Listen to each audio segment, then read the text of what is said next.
He woke to snow on the floor. Not a drift of it. A dusting, thin and even, covering a patch of the plank floor near the north wall. He lay in his bed and looked at it in the first gray light of the morning, and did not move for a moment. He got up and looked at the roof. The roof was intact. He could see it from the interior, the boards tight, the tar paper sealed, the ridge beams sound. No gap, no opening, no place where snow could have fallen through. He looked at the door. Latched, the bar down exactly as he had dropped it the night before. He looked at the north wall. The chinking was as he had left it, patched in October. No new gaps. He looked at the snow on the floor. It lay flat. Not drifted. Flat. The even settlement of snow that had fallen in still air and had not been disturbed after landing. The kind of snow you found on open ground after a calm night, not the kind you found inside a building where any passage of air would have moved it before it settled. The kind of snow that belonged outdoors. It lay as though it had always been there. Nothing had been opened. He swept it and went about his day. He told himself it was something he had missed in his examination of the structure, a gap he had not found, a seam in the roof paper that had let a small amount of snow sift through before he woke. He told himself this, the way you told yourself things that had the right shape of an explanation, even when you could not find the mechanism. He was a practical man. Practical men found mechanisms. He searched for the mechanism for 2 days and did not find it. On the morning of the third day, he woke to snow near the table. He did not tell himself it was something he had missed. If you find yourself drawn to places like this, quiet and not quite empty, consider subscribing. There are more waiting. Asa Geer had been coming to the Ridge cabin since the autumn of 1855, 2 years before that January. He was 41 years old, a trapper by winter trade, a man who moved between the ridge country and the lower valley with the seasonal rhythm of someone whose occupation required knowing the land in both its conditions. He had built the cabin himself, a single-room structure on the west-facing slope of the North Ridge, positioned for the trapping drainage he worked, close enough to the ridge trail to be accessible, but far enough into the timber to be quiet. He had built it well, not elaborately, but well, the construction of a man who intended to spend many cold nights in a structure and who had thought about what cold nights required. The walls were double-chinked, the roof was layered, the hearth drew cleanly, and the single window was shuttered with a board in winter. He had been in this cabin through 2 winters before the third, and he knew it the way he knew his trapping ground, intimately, specifically, in the way of long and attentive cohabitation. He knew its gaps. Every old structure had them. The settling cracks, the places where winter drove cold air through in a hard north wind, the seams that needed chinking every year because the timber moved with the seasons. He had catalogued these gaps over 2 winters, had patched the ones that mattered, had accepted the ones that were too minor to fix, and knew exactly where they were and what they let in. None of them let in snow. A gap that produced a draft was not the same as an opening that allowed snow to pass. Snow required a specific kind of opening, a hole of some size, a break in the surface, and the gaps he had in his cabin were thread-fine, the gaps of a settling structure, too small for water to push through on a wet day, much less for snow crystals to navigate. He had examined the cabin after the first morning with the attention of a man who was looking for something he expected to find, and he had not found it. He looked again after the third morning. The snow near the table was the same character as the first, occurrence, flat-settled, undisturbed, the even distribution of a calm fall. It covered a patch approximately 2 feet across, centered on a bare patch of floor a foot from the table's near leg. with no particular concentration at any edge that would suggest a source direction. He crouched beside it and looked at the individual crystals, which were intact. Not the broken crystals of snow that had traveled through a gap under pressure, but whole, the specific fragile wholeness of snow that had settled without disruption. Each crystal was as it had formed. Nothing had broken them in travel. He put his hand out and held it 6 inches above the snow. No draft, no air movement of any kind. The cabin was still in the way of a cabin that had been sealed all night against the cold. Nothing had moved through this room since he banked the fire. He swept the second occurrence the way he had swept the first, and he sat at the table for the rest of that morning and thought carefully about what he was looking at. He was looking at snow that had appeared inside his sealed cabin. Not entered, appeared. The distinction was beginning to matter. Entered implied a path, a mechanism, a passage from outside to inside through some opening. Appeared implied something different. Presence without passage, arrival without travel, the snow already where it was rather than having come to be there. He turned both words over and found that entered was wrong, and appeared was the more honest account, and he did not like what that implied. He sat with it anyway. Honesty about what you were looking at was the beginning of understanding it, even if understanding it took a long time, or never came. He examined the cabin again that day, methodically, working from the floor up. He pressed his palm flat against every section of wall at floor level, feeling for the cold seepage that indicated a gap, the specific coolness of a draft that came through a seam versus the ordinary, ambient cold of a surface that was simply cold because the outside was cold. He knew this difference. He had learned it over 2 winters in this cabin, learning what normal cold felt like against his palm so that abnormal cold registered as a departure. He found nothing abnormal. He took the lamp and checked the roof boards from inside, moving the lamp slowly across the underside of every board and looking for the thin, bright line that showed where daylight came through a seam. He found 2, places he already knew about, gaps too fine to pass weather, fine enough that in direct sunlight you could see a thread of brightness if you knew where to look. He noted them. They were not new. They could not pass snow. He checked the flue. A heavy snow year could drive some amount of snow down a flue, particularly in wind.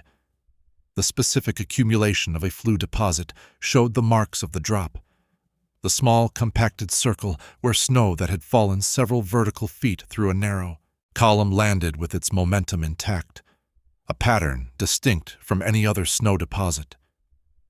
He had seen flue snow in other cabins. It was nothing like what he was finding. What he was finding had not fallen. It had settled. He went outside. He walked the full perimeter of the cabin in the snow, taking his time, looking at every foot of exterior wall from the foundation to the eave. The snow on the roof was undisturbed. A clean, even surface, no bare patches, no depressions where snow had been displaced from above an opening. The walls were as he had left them in October, tight, the chinking intact, no new gaps that the winter's settling had opened. He stood in the cold and looked at the cabin from outside and thought about what that meant. From the outside, the cabin was sealed. From the inside, the snow had settled on his floor. He went back inside and built the fire up and sat at the table for a long time. He thought about what he knew and what he couldn't account for, and then he stopped thinking for the evening, because there was a limit to how long a man could usefully think about something that resisted thought, and he had reached that limit. The third occurrence came 5 days after the second on the morning of January 17th. Snow near the hearth, not in the firebox, not in the ashpan, but on the floor 3 feet from the hearth's face, a patch the same character as the others. Flat, settled, undisturbed, a foot and a half across. He did not sweep it immediately. He crouched beside it, and he looked at it, and he thought about the 3 locations: north wall, table, hearth. The north wall was the far end of the cabin from the door. The table was the center. The hearth was the south end, which was where the door was, which was the side the cabin faced. The snow had moved through the interior across 15 feet in 3 appearances. It was moving toward the door, or it was moving toward him. His bed was against the south wall, near the door, near the hearth. He slept in the warmest part of the cabin, the part farthest from the uninsulated north wall. The snow had started at the north wall and was moving toward where he slept. He sat with this for a while, and then he stood up and swept the 3rd occurrence and went to check his trap lines. He did not tell himself it was something he had missed in the structure anymore. His nearest neighbor in the Winter Ridge was Joseph Finch, who farmed a property 2 miles south on the lower drainage, and who came up the ridge trail every few weeks to check on the trap lines in the upper reaches that he ran alongside Asa's. Finch came on January 20th, 3 days after the 3rd occurrence, and he and Asa drank coffee at the table, and Asa told him about the snow. Finch was a practical man who responded to unusual reports the way practical men responded to them, by looking for the mechanism. He examined the cabin the way Asa had examined it, pressing the walls, checking the roof boards, looking at the flue. He found what Asa had found. Nothing here that lets snow in. No. You certain it was snow? Asa looked at him. All right, Finch said. He sat back down at the table and looked at the floor where the 2nd occurrence had been. Swept clean now, the planks showing the broom marks. Moving toward the door, he said. That's how it looks. 3 occurrences. 3. The north wall first, then the table, then the hearth side. Finch turned his cup in his hands. He was the kind of man who needed to be quiet for a while before he said anything useful, and Asa had learned to give him the quiet. Snow that's settled, Finch said finally. Not driven in. Settled. Whole crystals. Which means calm air, which means no movement through a gap. He looked at the north wall. Snow that settles in still air settles from above, from a source directly above the settlement point. The roof is intact. I know. I've examined every inch of it. I know. Finch set down his cup. I'm working through the logic, not suggesting you missed something. He looked at the ceiling. Snow settles from above in still air. The roof is above. The roof is intact. So the snow is settling from somewhere between the roof and the floor. He paused. From inside. Asa looked at the ceiling. From inside, he said. That's what the logic says. Neither of them said what the logic implied, which was that the snow was not entering the cabin from outside, but forming or appearing or arriving in the cabin's interior without having come through any surface of the cabin. They did not say this because neither of them had language for it that felt solid enough to use, and using inadequate language for something made it easier to dismiss, and neither of them wanted to dismiss it. Finch left that afternoon. He said he'd come back in 2 weeks. Asa banked the fire and lay in his bed and looked at the ceiling in the dark. The 4th occurrence was January 24th. Snow on the chair, the single chair that sat beside the table, the chair Finch had been sitting in 4 days before. Not on the seat of the chair, not accumulated in the curve of the seat where snow would pool if it had fallen from above. On the back of the chair, draped across the top rail in a thin, even coat, the specific distribution of snow on a horizontal surface exposed to a still night. He stood in front of the chair and looked at the snow on its back. Snow settled on the top of things when it fell.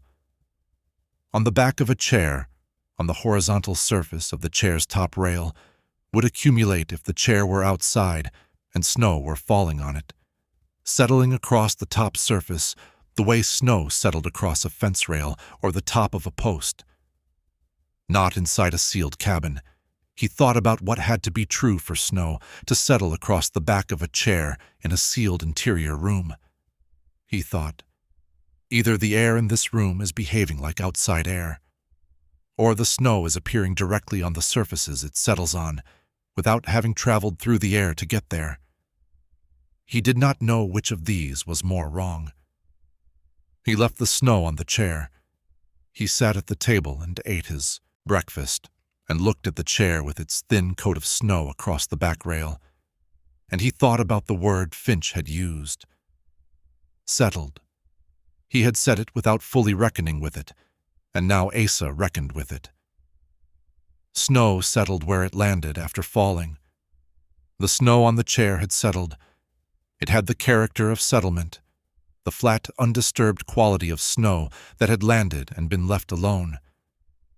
But settlement implied a fall, and a fall implied air, and the air in the cabin was the cabin's air, sealed and still. Unless the snow had not fallen, unless it had simply appeared where it was, already settled, already at rest, already occupying the surfaces it was on the way a thing occupied a place it belonged. He looked at the chair.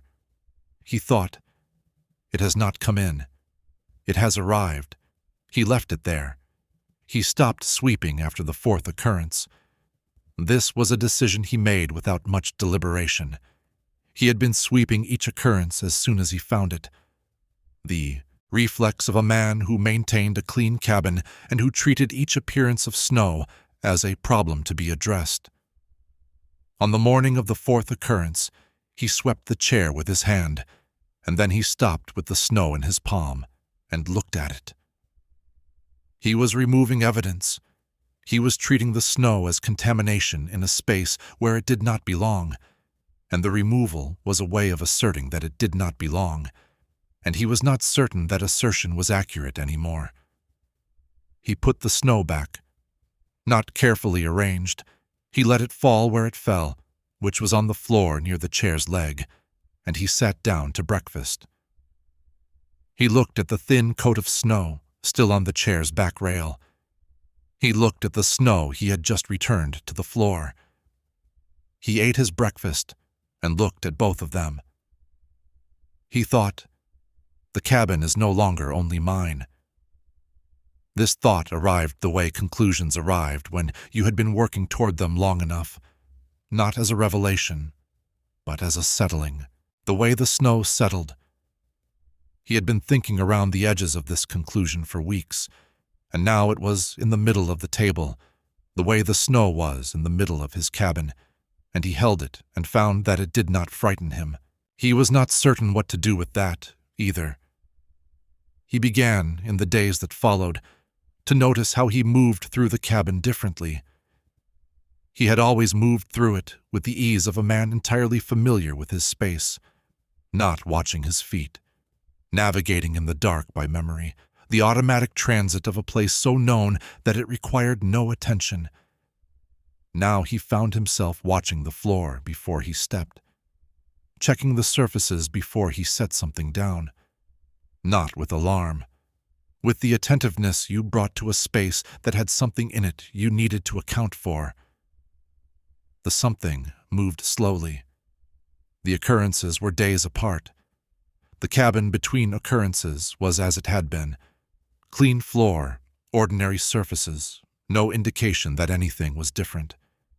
And then he would wake to snow in a new place, settled and still, and the cabin would feel for a few minutes like a space that was occupied by more than one thing, before the ordinary feeling of the morning reasserted itself, and he made his coffee and went about his day.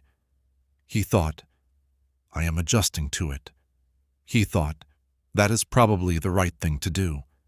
He was, he realized, adjusting the way you adjusted to a new animal sign in your trapping ground, noticing the evidence of something moving through the same territory you moved through, not knowing what it was, accommodating its presence in your planning.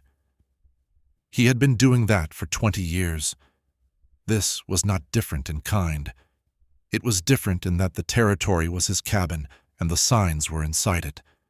But the adjustment had the same quality. The shift from resistance to cohabitation. Finch came back in early February, as he had said he would.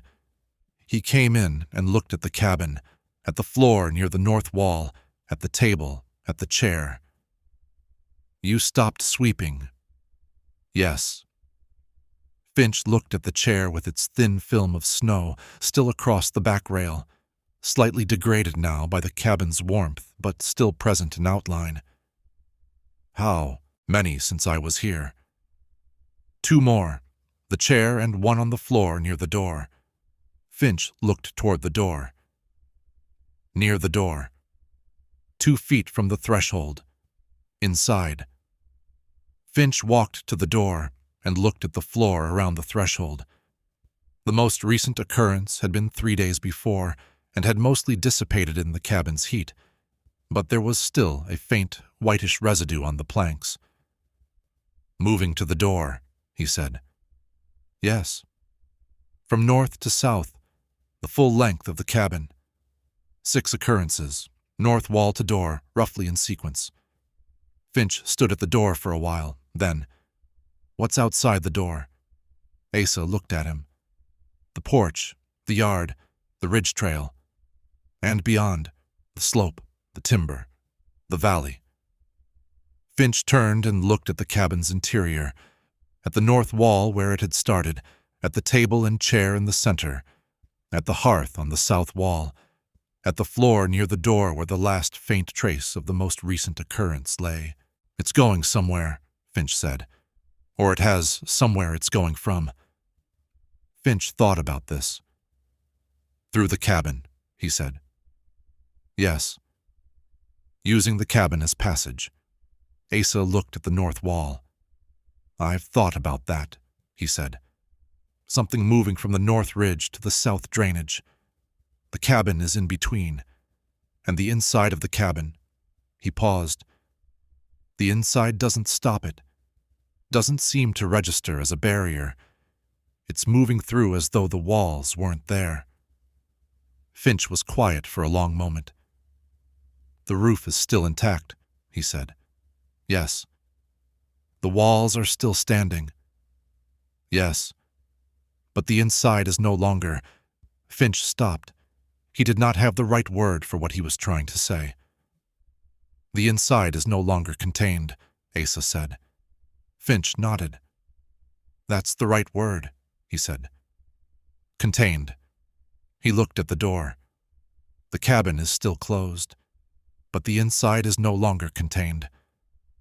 They stood in the cabin's warmth, and the fire burned in the hearth, and the door was latched, and the roof was intact, and the walls were sound, and the residue of the last snow occurrence lay near the threshold, like a marker, like a note left by something passing through on its way to somewhere else. Asa stayed awake one night to watch. He chose the 23rd of February, a night of hard cold and still air, the conditions most favorable to the snow's appearance as best he could judge. He banked the fire lower than usual to keep the cabin colder, thinking that warmth might deter whatever produced the snow, or at minimum preserve it longer if it appeared. He sat in the chair at the table with a lamp turned low, and he watched. He watched the floor near the north wall, which was where it had started. He watched the open floor space between the table and the hearth.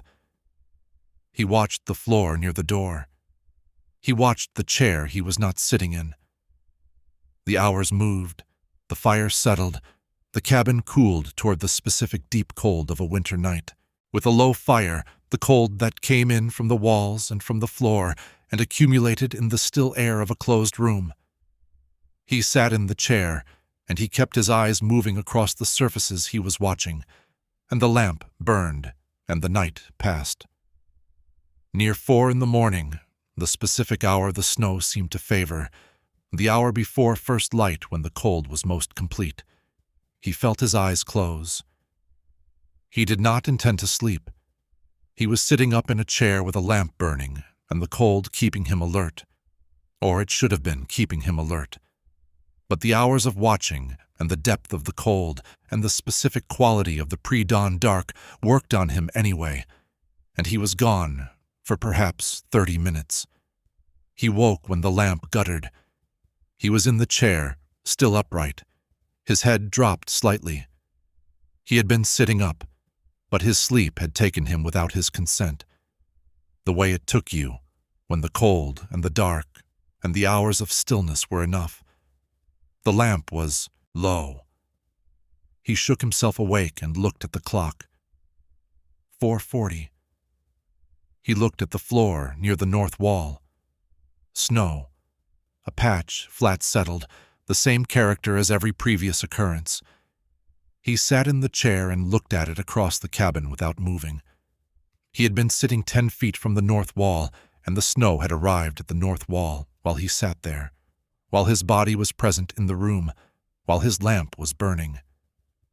He got up slowly, the way you moved when you were trying not to disturb something, and he crossed to the north wall and crouched beside the snow and looked at it closely. Whole crystals. Flat settled, the specific undisturbed surface of snow that had arrived in still air and had not been touched since arriving. He put his face close to the floor and examined the crystal's edges. Intact, not fractured, not the broken surface of snow that had been driven through a gap or disturbed in travel. It had arrived while he sat 10 feet away. He sat with this for a long time, crouched on the cold floor beside the snow. He had thought, without fully admitting it to himself, that staying awake might change the nature of the event, that whatever produced the snow required the cabin's vacancy, or the night's deeper hours, or some condition of absence that a present and watching person would interrupt. He had tested this hypothesis by being present and watching and being in the room when it arrived. The snow did not care whether he was watching. He thought, "It is not doing this to me. It is doing this regardless of me." He thought about what the difference was. He sat on the cold floor and thought about the difference between something that was directed at him and something that was moving through his cabin without regard for him at all, that deposited snow on his floor the way the drainage deposited silt, not because of him, not despite him, simply as part of what it was and where it went. He thought, "I am not the point." This thought released something. He had been treating the snow's appearances as a communication of some kind, as things directed at him, requiring his response, his attention, his investigation. The snow arriving in his cabin while he sat and watched it made clear that his attention was not the variable. The snow arrived. His watching changed nothing. He did not sweep it. He went back to the chair and sat until first light, and in the first light he looked at the snow near the north wall and at the faint outline of where the chair occurrence had been, and he thought about what it meant to share a space with something that did not know you were there. He began to think of it as weather. Not literally. He knew the snow was not weather in any ordinary sense, was not being driven in by wind or falling through an opening. But it had the quality of weather in the way it ignored the boundaries he had set up against it.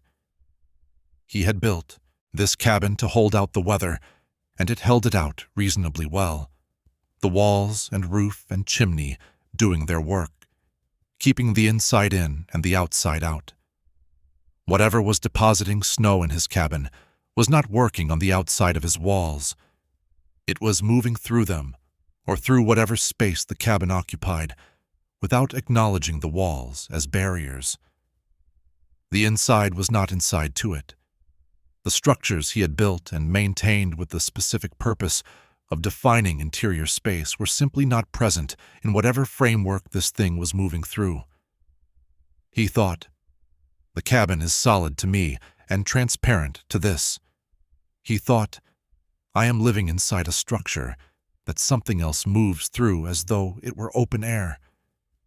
He held this thought for a while. Then he thought about his trapping ground.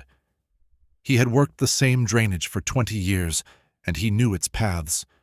Not just the paths he used, but the paths the animals used, the corridors that different species moved through the same terrain for different purposes. A beaver moving along the creek bottom and a red fox moving along the ridge above were using the same landscape at the same time, organized by entirely different maps. He had spent his career reading both maps. He had learned, over those years, that the terrain was not organized around any single creature's movement through it. It was organized around all of them at once, simultaneously, in the same space. He thought, the cabin exists in my map of this terrain. It does not exist in the other map. He thought, I have been assuming the cabin was the fixed point. It is a fixed point for me. That is not the same thing. He thought, it is mine, and it is also, this winter, passage for something that moves by a different map than mine. The snow reached the doorway on the morning of March 2nd. He woke and lay still for a moment in the pre-dawn dark, the way he had been waking all winter, assessing the room, his senses checking the space before he opened his eyes. He smelled cold and smoke and wood, and then he opened his eyes and turned his head toward the door. The threshold. Snow lay along the inside of the threshold, a thin line of it following the base of the door exactly, the specific distribution of a gap draft deposit. Except there was no gap. The door was tight in its frame, and the snow lay not in the accumulated pattern of something driven through a seam, but in the flat settled pattern he had been seeing all winter. Settled. Calm. As though the threshold were no different from any other surface, as though the door were no different from the open air outside it. He got up and stood over it. The snow lay precisely at the threshold, on the interior side of the door's base, following the frame's line exactly, not extending into the room, at the boundary, right at it, the specific edge where inside became outside. He crouched and looked at it. The snow lay precisely at the threshold, on the interior side of the door's base, following the frame's line exactly, as close to the door as snow could lie without being under it. Not a drift, not a deposit near the door. At the door, touching the frame, the specific settlement of something that had reached its stopping point. He had watched it move from the far end of the cabin to this end over 2 months. He had watched it cross the open floor. He had watched it settle on the chair and near the hearth and on the boards near his bed. He had watched it arrive at the one surface in this cabin that was different from all the others. The walls it had moved through as though they were not there. The door was different. He thought about what the difference was. A wall was the cabin's substance, the thing the cabin was made of, the material of the boundary. You could not open a wall. A wall was simply there, structural and passive. A door was different in kind, an opening that had been filled, a gap that had been addressed, the specific form of a threshold between 2 different spaces. A wall said, "This is the boundary." A door said, "Here is where the boundary opens." Whatever had moved through his walls without acknowledging them had arrived at the door and settled, as though the door were the first surface in the cabin that registered as a threshold, the first surface that understood the difference between inside and outside, that held the meaning of that difference in its structure. He stood at the door and looked at the snow at his feet. He thought, the walls didn't stop it because walls are just material. The door stopped it because a door is a decision. He did not know if that was right. It was the clearest formulation he had found. He unlatched the door and opened it. Cold air came in. Beyond the threshold, the porch boards, the yard, the slope, the ridge. The morning was not yet light, the sky still dark, the winter stillness of the pre-dawn ridge country, absolute and complete. The snow lay on the inside of the threshold. On the exterior, on the porch boards, on the step, on the yard beyond, nothing. Clear, undisturbed. The snow that had been falling all winter lay out there the way snow always lay, flat and ordinary, with no mark on it from anything that had been moving through Asa Geer's cabin for 2 months. It had not gone out. He stood in the open doorway for a long time, the cold coming in around him, looking at the clear porch and the clear step. Then he closed the door. He set the latch. He looked at the snow at the base of the door, on the inside. He thought, it came here and it stopped here. This was as far as it went. He did not know if he meant the snow or whatever had brought it. He thought perhaps both. The snow did not appear after March 2nd. He checked the cabin every morning for the following week and found nothing. The floors were clear. The chair was clear. The threshold was clear, the last occurrence's residue fading over the first few days, and then gone, the planks showing nothing. By the second week of March, he had stopped checking with the specific attention of the previous months, and had returned to the ordinary morning check of a man in a familiar space, the automatic scan that registered deviation from the expected, and filed it without alarm. The expected was now a clear floor, and the floor was clear. He sat at the table on a March morning and drank his coffee and looked at the cabin. He had swept it once after the final occurrence for the first time since January. The floor was clean. The chair was clean. The threshold was clean. The cabin looked as it always looked in March, orderly, used, maintained, the space of one person who knew where everything was. He thought about the winter. 9 occurrences in total, from January 9th to March 2nd. North wall to table, to hearth, to chair, to door to threshold. A transit of the cabin's interior across 2 months, patient and directional. He had watched each location and then the next location, the slow procession of settled snow working from the cold end to the door end, and he had watched it arrive at the threshold and stop, and he had opened the door and found the outside clear, and the snow had not gone out. He had written it down in his trapping journal, alongside the trap counts and the weather notes, in the same level hand, treating it as information about the territory he worked. He had 9 dated entries. He had noted the location of each occurrence, the approximate dimensions, the crystal character, the direction of movement implied by the sequence. He had the evidence of the night watch, the occurrence arriving while he was in the room. He had the evidence of the threshold, the clear porch, the snow stopped at the inside of the doorframe. He did not have what the evidence pointed toward. He had not asked what it was, in the sense of committing to a word for it. He had been a trapper long enough to know that naming something you did not understand was a way of pretending to understand it, and he was not interested in pretending.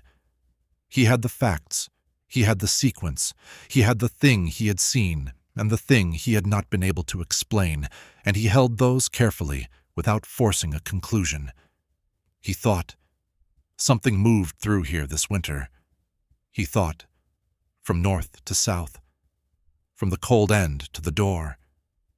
He thought, and at the door it stopped.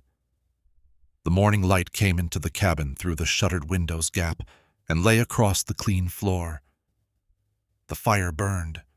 The cabin was, as it was, sealed, warm, his, the structure he had built and maintained and lived in for 3 winters. As far as he could tell, as far as he had ever been able to tell, the cabin had not opened. By spring, it no longer needed to. Whatever had moved through the cabin's interior across those 2 months had done so through the walls, through the sealed structure, through the space that Asa Geer had built and maintained and believed to be a boundary between himself and the winter outside. It had moved through that boundary as though the boundary were nothing, depositing the snow that marked its passage, arriving at the door in March and stopping there, at the one surface in the cabin designed to open, finding at last a threshold it did not cross. He thought about this through the spring. He was in the lower valley by April, the trapping season done, and he carried the winter's account with him. In the journal, 9 entries, and in his thinking, which returned to it with the regularity of something unresolved. He had built that cabin to be sealed. He had done the work of sealing carefully over 3 winters, adding to it each year, making it tighter. He had believed that sealed meant protected, that the closed structure was the barrier between him and the winter outside. The winter had been outside. The thing that moved through his cabin had not been the winter. He thought, I built a cabin against the cold. The cold was what I thought I was building against. There were other things I did not know to build against. He thought about the threshold, the door stopping it where the walls had not. He thought about what a door was, the acknowledgement of passage, the formal recognition that a boundary could be crossed. He thought about how a wall simply said no, and a door said, here is the crossing, and here is the closing of the crossing, and how whatever moved through his cabin had understood that difference, or been stopped by it, or had simply arrived at the door and found it sufficient. The roof was intact, the door was latched, the floor was clean, and in the still March mornings Asa Geer sat at his table and drank his coffee and looked at the floor where the snow had settled, and where it had stopped, and where it had not. And he thought about the things a wall was, and the things it wasn't. These are stories from the edges of the recorded world,